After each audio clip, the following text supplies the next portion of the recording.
And we continue the topic of education. We're being joined now in the studio by Curtis Valentine. He's the Executive Director of MarylandCAN. The advocacy group is currently lobbying in Annapolis for proposed legislation regarding preschools and charter schools. And we thank you for being with us here tonight. Thank you for having me. Tell us first off, how did your organization get started? Thank you. Well, in response to Maryland having the second largest achievement gap in the country, advocates from throughout the state reached out to our organization saying that there was a need for the type of advocacy that we do, which is founded on research, but also on engaging average Marylanders to be active and empowered advocates on behalf of their children. Well, bring us into what your educational campaign is about. Well, we are the Maryland Campaign for Achievement Now. So our goal is to bring campaign principles to how we advocate for education.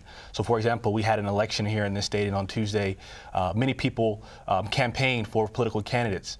But in many cases, asking them to campaign for their schools just a couple days later is quite difficult. So how we break these things down into a campaign is quite important. And this year we have 3 legislative goals that we're asking people to help us campaign for in Annapolis. Tell us a little bit about those goals. Are these your top priorities? These are our top priorities. We take 3 priorities to Annapolis, advocating to our legislators and representatives.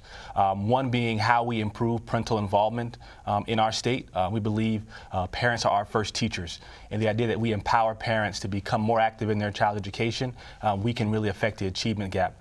We also believe that early childhood development is the best investment for our children, and that in many ways we can close achievement gaps even before they start. So how we fund pre-kindergarten in this state and getting children in school and active in school very early, reducing rates of dropout, reducing kids going to special education and kids being left behind is a very good investment, the best investment for our state. And lastly, how we improve parent choice in our state. Right now we have over 10,000 children on waiting lists for charter schools, not in charter schools, on waiting lists. And parents are saying these things can't wait. My child's education is that important to me. We don't say that charter schools are the right thing for everybody, but for those who want that choice, we believe they should have it. And we believe that Maryland having the second worst charter school law in the country is something that we should be advocating for, and that's what we're doing right now. Well, and that's what I wanted to talk about. What pieces of legislation are you advocating for?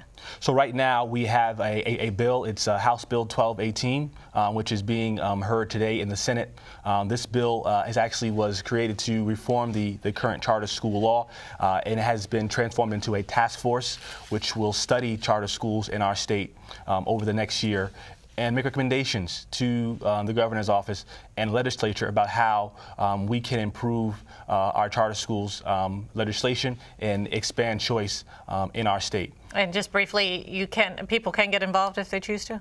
Yes, you can go to our website, you can get active, sign up with us, follow us on Twitter or Facebook, and we will give you opportunities to use both traditional and non-traditional ways of advocating and speaking directly to your legislators using e-advocacy tools that make it convenient for people to get involved, but also more traditional ways that people can get involved using simple postcards. Okay, thank you so much for joining us. Thank you for having me. And to learn more about the MarylandCAN and the group's 2012 campaign, you can log on to MarylandCAN.org.